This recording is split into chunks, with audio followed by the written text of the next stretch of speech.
चलो स्टार्ट करें। ठीक है ना।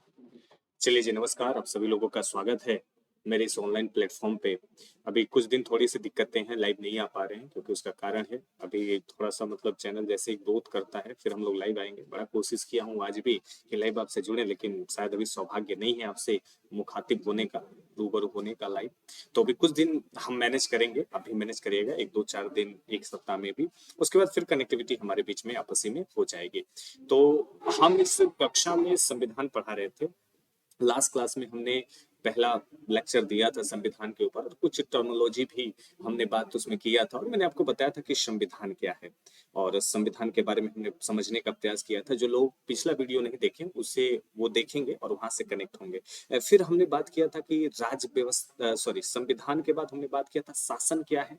और मैंने बताया था कि संविधान से तात्पर्य उन प्रावधानों के समुच्चय से है जिसके आधार पे किसी भी देश का शासन चलाया जाता है। ठीक है ना। तो आप मोटा मोटा में कहेंगे कि संविधान एक प्रकार का, अकॉर्डिंग टू एनसीईआरटी, संविधान या रूल ऑफ बुक, संविधान शासन करने की पुस्तक है। यानी संविधान सिद्धांत है जो हमें बताता है कि शासन कैसे करना है, जो मोदी जी को बताता है कि शासन कैसे करना है, और शासन, है ना, के शासन किसके केंद्र में रख के करना है, तात्पर्य ये है। तो ये सारी बातें हमें संविधान से पता लगती है। फिर शासन क्या है, तो हमने लास्ट क्लास में बात किया था कि सार्वजनिक जीवन का संचालन ही शासन कहलाता है। और मैंने बताया था कि जीवन के कितने पहलू हैं मेरे भाई, तो जीवन के दो पहलू होते हैं, एक सार्वजनिक जीवन, एक निजी जीवन। ठीक। तो जो ये बातें नहीं देखे, नहीं सुने हैं, वो लास्ट वीडियो को जरूर देखेंगे। तो आइए यहीं से कंटिन्यू क्लास को करते, वहीं से कनेक्ट करते हैं जहां से हमने क्लास को छोड़ा था। और आज हम बात करेंगे कि संविधानवाद क्या है। ठीक है ना, संविधानवाद क्या है। और जैसे संविधानवाद के बारे में हम समझ लेंगे, फिर हम राज व्यवस्था, तो पैसेंस रखिएगा थोड़ा सा। और हम लोग बड़े विस्तार से, बड़े सारगर्भिक अंदाज में और स्टेप बाय स्टेप, जीरो से लेके और एकदम पिक तक हम जाएंगे, हीरो तक एकदम पहुंचेंगे, कोई दिक्कत नहीं है। जो लड़का कभी भी पॉलिटी नहीं पढ़ा है उसके लिए भी कुछ ना कुछ है, और उससे भी बेहतर समझ में आएगा। और जो पढ़ा है उसके लिए कुछ ना कुछ यहाँ पे नई चीजें आपको दी जाएंगी, है ना। तो आप उसके लिए बेफिक्र रहिए, बस तन्मयता से थोड़ा सा समय देके मेरी बातों को सुनते जाइएगा, और पेन कॉपी साथ में रखिएगा। कुछ बातों को हम बोलेंगे उसको साथ में नोट भी कर लीजिएगा। तो आज हम बात करते हैं भारत के संविधान और राज्य व्यवस्था के बारे में। ठीक है, तो मैं टाइटल लगा लेता हूँ और उम्मीद करता हूँ कि आपको क्लैरिटी आ रही होगी। भारतीय संविधान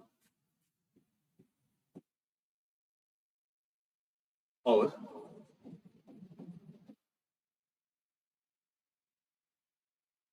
राज्य व्यवस्था। ठीक है ना, इंडियन कॉन्स्टिट्यूशन एंड पॉलिटी जिसे आप अंग्रेजी में कहते हैं। अब एक शब्द आता है संविधानवाद।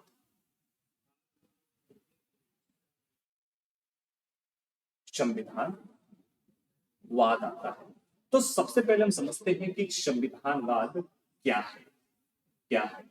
ठीक। और ये बड़ा हिट क्वेश्चन रहा है।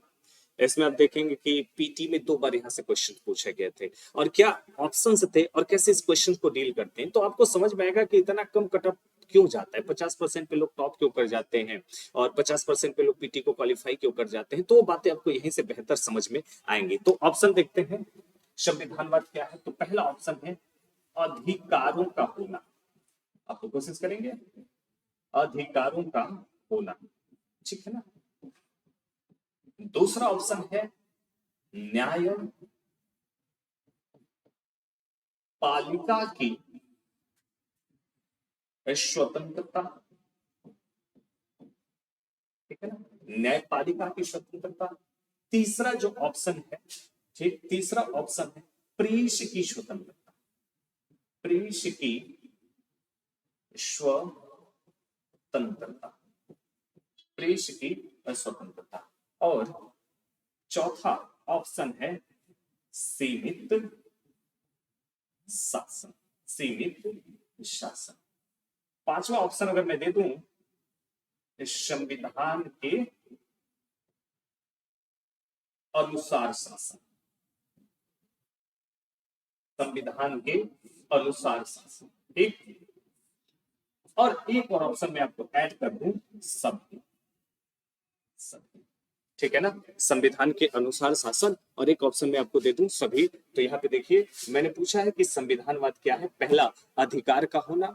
दूसरा, न्यायपालिका की स्वतंत्रता। तीसरा, प्रेस की स्वतंत्रता। अगला मैंने बोला सीमित शासन, और आगे मैंने लिखा संविधान के अनुसार शासन, और लास्ट में मैंने लिखा सभी।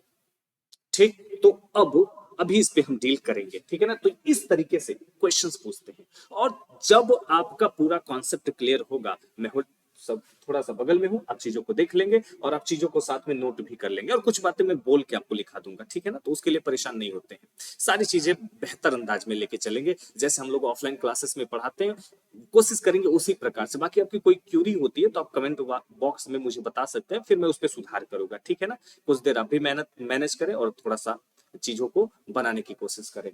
तो इस तरीके से क्वेश्चंस आपके पास रहते हैं, और वही लड़का इन क्वेश्चंस को ट्रिक कर पाता है जिसका कॉन्सेप्ट मजबूत होता है। ठीक, तो अभी इसको बाद में डील करेंगे, अभी पहले समझते हैं कि संविधानवाद क्या है। मैं इसे हटा देता हूं और इसका आप लोग आंसर बड़े आराम से कर लेंगे, ठीक है ना। तो एक लाइन में मैं बात करता हूं कि संविधानवाद क्या है। संविधानवाद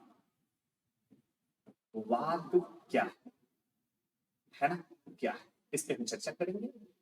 तो एक लाइन में मैं अगर आपसे कहूं तो संविधानवाद का मतलब होता है सीमित शासन। सीमित शासन, लिमिटेड गवर्नमेंट। लिमिटेड गवर्नमेंट अर्थात मनमाने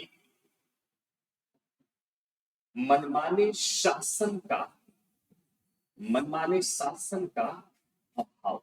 मनमाने शासन का अभाव, ठीक है ना। मनमाने शासन का क्या अभाव, यानी संविधानवाद हमें बताता है कि हमें कैसा शासन करना है। तो संविधान हमें बताता है कि शासन कैसे करना है, और संविधानवाद बताता है कि सीमित शासन है। अर्थात संविधानवाद का मतलब होता है सीमित शासन, अर्थात मनमाने शासन का अभाव। अर्थात आप सब जानते हैं कि संविधानवाद तानाशाही को, यानी शासक के शक्ति को सीमित करता है, शासक को तानाशाह बनने से रोकता है। ठीक, तो एक लाइन में कोई पूछे कि संविधानवाद क्या है, तो आप कहेंगे कि संविधानवाद से तात्पर्य है सीमित शासन अर्थात मनमाने शासन का अभाव, और संविधानवाद शासक की, मोदी जी की शक्ति को निर्धारित करता है। और इसलिए जरूरी है संविधानवाद, ताकि शासक तानाशाह ना हो पाए, शासक तानाशाह ना हो पाए। लेकिन सबसे बड़ा क्वेश्चन आता है कि मनमाना शासन का अभाव कैसे होगा, कैसे हम मनमाने शासन को रोक पाएंगे। तो इसका आंसर होगा, मैं लिखता हूं, आप भी लिखेंगे, मनमाने शासन का अभाव कैसे होगा। तो पहली बात तो आप सब जानते हैं कि इसके क्या क्या पहलू रहेंगे। पहली बात, अधिकारों का होना, ठीक है ना, अधिकारों का होना, अधिकारों का होना अर्थात प्रत्येक व्यक्ति के अगर अपने अधिकार होंगे तो मनमाना शासन नहीं होगा। अर्थात अगर मेरे पास अधिकार है तो मनमाने तरीके से मोदी जी मुझे फांसी की सजा नहीं सुना सकते, मुझे फांसी पे नहीं चढ़ा सकते। हालांकि उनका ये अधिकार नहीं है, ये न्यायपालिका की के पास ये अधिकार है, न्यायपालिका की शक्ति। लेकिन सोचिए जरा, कभी मोदी जी को ये ख्याल आया है ना, बैठे बैठे सोच रहे हैं कि सुप्रीम कोर्ट का जज फांसी की सजा दे सकता है, तो मैं भी क्यों ना किसी शिक्षक को और किसी व्यक्ति को फांसी की सजा दे दूं। तो नहीं दे सकते, उन्हें मनमाने तरीके से शासन नहीं करने की अनुमति देता है हमारा संविधान और संविधानवाद। तो अधिकारों का होना, अगर व्यक्ति के पास अधिकार है तो शासक मनमानी नहीं कर सकता। लेकिन आप सब जानते, केवल अधिकार होना जरूरी नहीं है, अधिकार की रक्षा करने के लिए न्यायपालिका की स्वतंत्रता भी होनी जरूरी है। अर्थात अगर मोदी जी किसी भी व्यक्ति को, है ना, पर्टिकुलर फांसी की सजा, मृत्युदंड देते हैं, तो न्यायपालिका इस बात को क्या करेगी, रोक देगी, और न्यायपालिका बताएगी कि मोदी जी ये शक्ति आपके पास नहीं है। तो दूसरा, कब सीमित शासन होगा, जब न्यायपालिका की क्या होगी, न्यायपालिका की स्वतंत्रता होगी। न्यायपालिका कैसा होगा, स्वतंत्रता होगा, स्वतंत्र, न्यायपालिका स्वतंत्र होगा, अर्थात न्यायपालिका के कार्यों में किसी का हस्तक्षेप नहीं। इसके बाद क्या होगा, इसके बाद तीसरा, देश में प्रेस की क्या होनी चाहिए, स्वतंत्रता होनी चाहिए। क्या होनी चाहिए, स्वतंत्रता होनी चाहिए। स्वतंत्र प्रेस होना चाहिए, मीडिया की स्वतंत्रता होनी चाहिए। अगर मीडिया की स्वतंत्रता है तो आप समझ सकते हैं कि उस देश में क्या है, संविधानवाद है। ठीक, इसके अलावा आप सब जानते हैं लोकतांत्रिक लोकतांत्रिक सरकार, लोकतांत्रिक सरकार, है ना।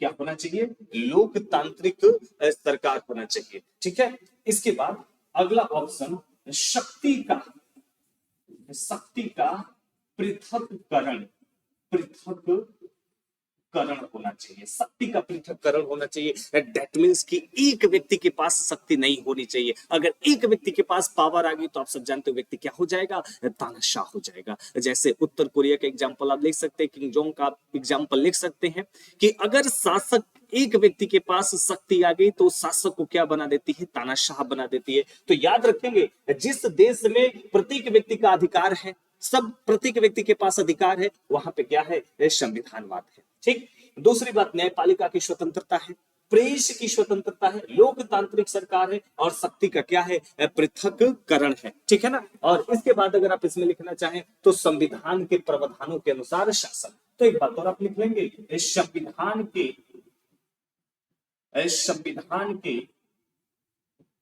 प्रावधानों के संविधान के प्रावधानों के आधार पर शासन। ठीक है ना, संविधान के प्रावधानों के आधार पर शासन। तो आपसे कोई पूछे कि संविधानवाद क्या है, तो आप कहेंगे संविधानवाद का मतलब होता है सीमित शासन, अर्थात मनमाने शासन का अभाव। और कैसे व्यक्ति का सीमित शासन होगा, तो आप जानते हैं कि अगर अधिकार हैं प्रत्येक व्यक्ति के बाद तो शासक मनमाना नहीं हो सकता, तानाशाह नहीं हो सकता। अधिकारों की रक्षा करने के लिए न्यायपालिका होनी चाहिए, और न्यायपालिका स्वतंत्र होनी चाहिए, संप्रभु होनी चाहिए, प्रेस की स्वतंत्रता होनी चाहिए, मीडिया होना चाहिए, लोकतांत्रिक सरकार होनी चाहिए, और उसके बाद एक व्यक्ति के पास शक्ति नहीं होना चाहिए, शक्ति का पृथककरण होना चाहिए, और फिर संविधान के प्रावधानों के आधार पर क्या होना चाहिए, शासन होना चाहिए। क्लियर है यहां तक? ठीक, अब इस क्वेश्चन को डील करते हैं। देखिए अब क्वेश्चन, ठीक है, तो आप समझ गए होंगे कि इसका एग्जैक्ट आंसर क्या होगा, सभी सभी। लेकिन अगर मैं यहां से इसको रफ कर दूं, इसको मिटा दूं, एक ऑप्शन डिलीट कर, तो फिर चिड़िया की आंख आपको दिखनी, और चिड़िया की आंख क्या है, तो चिड़िया की आंख होगी सीमित शासन। चिड़िया की आंख क्या है, तो चिड़िया की आंख है सीमित शासन।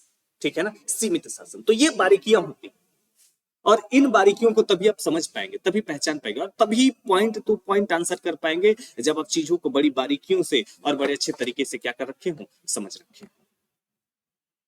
क्लियर है यहां तक? अब आगे बढ़ सकते हैं। अब मैं कुछ बातें और कुछ स्टेटमेंट और, पहला स्टेटमेंट, जहां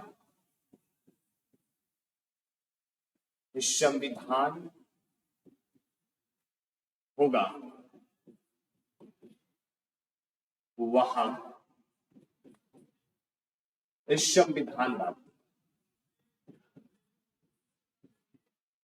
संविधानवाद होगा। ठीक, जहां संविधान होगा, दिख रहा है ना, वहां क्या होगा, संविधानवाद। दूसरा स्टेटमेंट देता हूं,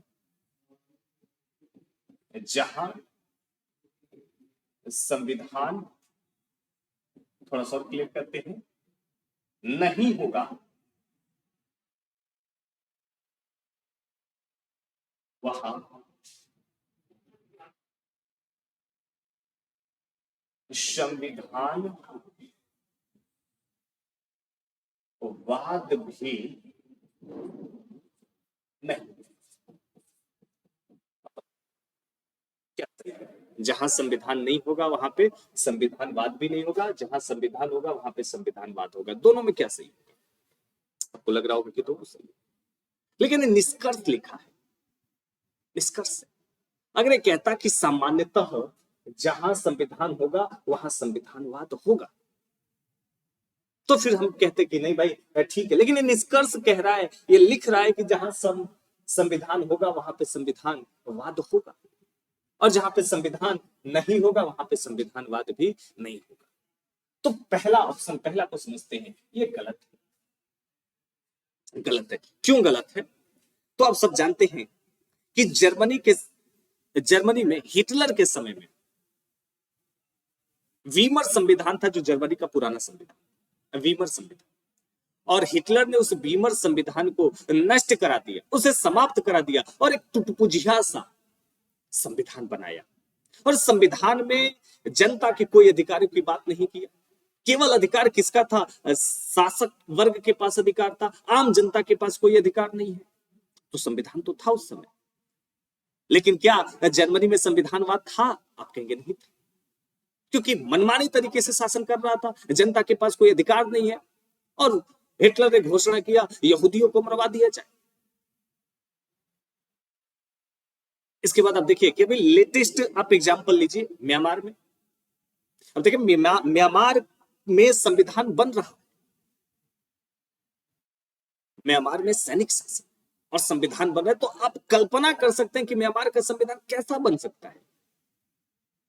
और पाकिस्तान में देखा, परवेज मुशर्रफ की सरकार में सैनिक शासन था और सेना को हटा के सैनिक शासन था, और सैनिक शासन को वहां पे समाप्त करके एक तरीके से फिर से उन्होंने क्या बनाया? एक संविधान बनाया। और अब देख रहे हैं कि पाकिस्तान में कैसा शासन है। तो सामान्यता हो सकता है, 99% केस में हो सकता है कि संविधान के होते हुए, है ना, जहां संविधान होगा वहां पे संविधानवाद होगा, जहां संविधान होगा वहां पे संविधानवाद होगा। 99% में कहता, सामान्यता हो सकता है, लेकिन 1% केस में संविधान के रहते हुए संविधानवाद का क्या पाया जाता है? अभाव पाया जाता है।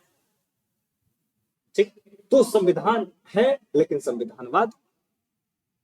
संविधान होगा लेकिन वहां पे संविधानवाद नहीं हो सकता है 1% केस में। अगर ये सामान्यता लिखता कि सामान्यता जहां संविधान है वहां पे संविधानवाद भी, तो ये ठीक रहता, लेकिन निष्कर्ष के रूप में लिखा, तो पहला यहां से क्या हो जाएगा? गलत हो जाएगा। अपवाद स्वरूप अब देखिए दूसरा क्या है कि जहां संविधान नहीं होगा वहां संविधानवाद भी नहीं होगा। ये भी निष्कर्ष है। ये लिखता है सामान्यता जहां संविधान नहीं होगा वहां संविधानवाद भी नहीं होगा, तो ये ठीक रहता है, सामान्यता मैं कह रहा हूं। लेकिन ये भी ऑप्शन क्या हो जाएगा? गलत हो जाएगा। क्यों? तो जरा सुनिए। अपवाद स्वरूप हो सकता है कि किसी देश में संविधान नहीं लेकिन संविधानवाद वहां पे हो। क्या मतलब है कहने का? तो मान लीजिए कोई राजा है, कोई शासक है। क्या प्राचीन काल में संविधान था? तो क्या सभी राजा करप्ट थे? सभी राजा मनमानी शासन करते थे? कुछ ऐसे राजा थे जो प्रजा वत्सल हुआ करते थे और अलग अलग भेष बदल के और अपने राजधानी में घुमा करते थे और देखा करते थे प्रजा के साथ क्या हित है, क्या अनहित है, क्या उचित है, क्या अनुचित है, क्या उनके साथ न्याय हो पा रहा है कि नहीं हो पा रहा है। तो उसमें तो प्राचीन काल में संविधान नहीं था, लेकिन संविधानवाद था ना, सीमित शासन था ना। क्या सभी राजा मनमानी तरीके से शासन कर रहे थे? नहीं ना। जनता को अधिकार दे रखा था कि नहीं दे रखा? अभी भी मैं मानता हूं कि कुछ ऐसे देश होंगे जहां पे संविधान नहीं होगा लेकिन वहां पे संविधानवाद होगा, अर्थात राजा 1%, सामान्यतः मैं कह रहा हूं, राजा अपने नागरिकों को अधिकार दिया होगा या अपने नागरिकों को अधिकार दे सकता है। तो सामान्यतः ऐसा कोई देश हो सकता है जहां पे संविधान के ना रहते हुए भी संविधानवाद हो। ठीक, जैसे आप जानते हैं कि सपोज करिए कि गांधी जी अगर देश के राष्ट्रपति होते, आजकल गांधी जी का नाम लेना भी बड़ा विवादित मैटर है क्योंकि आप जानते हैं गांधी जी भी विवादित हो चुके हैं। खैर, एग्जाम्पल लेने में क्या जाता है, दिल पे मत लीजिएगा। अगर गांधी जी देश के राष्ट्रपति रहते तो भारत में भले संविधान नहीं रहता, क्योंकि गांधी जैसा निष्पक्ष आदमी अगर शासन चलाता तो भारत में भले संविधान नहीं रहता लेकिन सबके अधिकार तो होते और सबको अधिकार तो देते। तो सामान्यतः जहां संविधानवाद नहीं है जहां पे संविधान नहीं है वहां पे संविधानवाद भी नहीं होगा। जब प्रयोग किया गया होता शब्द कौन सा? सामान्यता। लेकिन 1% ऐसा हो सकता है कि संविधान के नहीं होते हुए भी संविधानवाद पाया जाता है। ठीक है ना। तो ये दोनों स्टेटमेंट गलत हैं। अब एक अगला स्टेटमेंट देखते हैं, सामान्यतः जहां संविधान होगा वहां संविधानवाद भी होगा। तीसरा स्टेटमेंट, सामान्यतः जहां संविधान होगा वहां संविधान वाद भी होगा। संविधानवाद भी होगा। सामान्यतः क्या, तो ये स्टेटमेंट सही होगा कि सामान्यतः जहां पे संविधान है वहां पे संविधानवाद होगा। और ऐसे कहता है कि सामान्यतः जहां संविधानवाद होगा वहां, जहां संविधान होगा वहां संविधानवाद भी होगा। सामान्यतः हो सकता है, ठीक। जहां संविधान नहीं होगा सामान्यतः वहां संविधानवाद भी नहीं होगा। सामान्यतः हो सकता है, लेकिन ये दोनों निष्कर्ष के फॉर्म में। अभी आप देखिए कि एक आपका पड़ोसी राष्ट्र है चीन। चीन में संविधान है, आप जानते हैं, लेकिन संविधानवाद नहीं। एक दिन आप जानते हैं कि सी जिनपिंग आता है और सी जिनपिंग पार्लियामेंट में एक विधेयक रखता है और कहता है कि आजीवन, जब तक मैं जीवित हूं तब तक मैं राष्ट्रपति रहूंगा चीन का। तो अब समझ सकते हैं कि ये क्या है, तानाशाही है। और संविधान का मतलब सीमित शासन होता है, क्या सीमित शासन है। तो संविधान के रहते हुए संविधान का बात का क्या पाया जाता है, अभाव पाया जाता है, ठीक है ना। 1% केस में जनरली क्या होता है, सामान्यतः क्या होता है, 99% केस में संविधान के साथ साथ संविधानवाद भी होता है, क्योंकि संविधानवाद आधुनिक विचारधारा है। संविधान आधुनिक विचारधारा है। आप जानते हैं कि हिटलर के जर्मनी को भी संविधान चाहिए था। भाई नियम चाहिए ना, रूल चाहिए ना। रूल कहां से आएगा, तो आपको संविधान बनाना पड़ेगा लोकतंत्र में। मुशर्रफ के पाकिस्तान को भी संविधान चाहिए, गांधी जी के भारत को भी संविधान चाहिए। आपको एक संविधान बनाना होगा अगर आपको शासन करना है तो, सुव्यवस्थित, सुसंगठित, चाहे वो कैसा भी संविधान, चाहे हिटलर के समय का संविधान हो या पाकिस्तान का संविधान हो, लेकिन संविधान आपको बनाना पड़ेगा। तो संविधान एक आधुनिक विचारधारा है। और जो संविधानवाद है, तानाशाही को रोकने के लिए संविधानवाद का क्या होता है, उदय होता है। ताकि आप सब जानते हैं तानाशाही से लड़ने के लिए संविधानवाद बनाया गया, ताकि शासक तानाशाह न हो और शासक की शक्ति क्या हो, निर्धारित हो, फिक्स हो सकती, ताकि वो मनमानी ना कर सके। और इसी के लिए लोकतंत्र, समाजवाद, है ना, सेकुलर आदि तमाम शब्दों का प्रयोग किया, जो आगे चल के हम प्रस्तावना में सीखेंगे। क्लियर। तो हमने बात किया कि संविधानवाद क्या है, ठीक है ना। उम्मीद करता हूं कि आपको चीजें समझ में आई होंगी। तो अभी हम कुछ दिन ऐसे ही छोटी छोटी वीडियो हम डालेंगे, जब थोड़ा सा लाइव हम आने लगेंगे तो फिर खुल के पढ़ाएंगे। तो अभी हम यहीं तक क्लास को रखते हैं। उम्मीद करते हैं कि आपको समझ में आया होगा। अगले दिन मैं फिर आपसे फिर मैं रूबरू हूंगा, मुखातिब हूंगा, और फिर मैं अगले क्लास में आपको राज व्यवस्था समझाऊंगा कि राज व्यवस्था क्या है। तब तक के लिए आप अपना ध्यान रखिएगा, है ना। फिर हम अगले क्लास में आपसे मिलते हैं, ठीक है।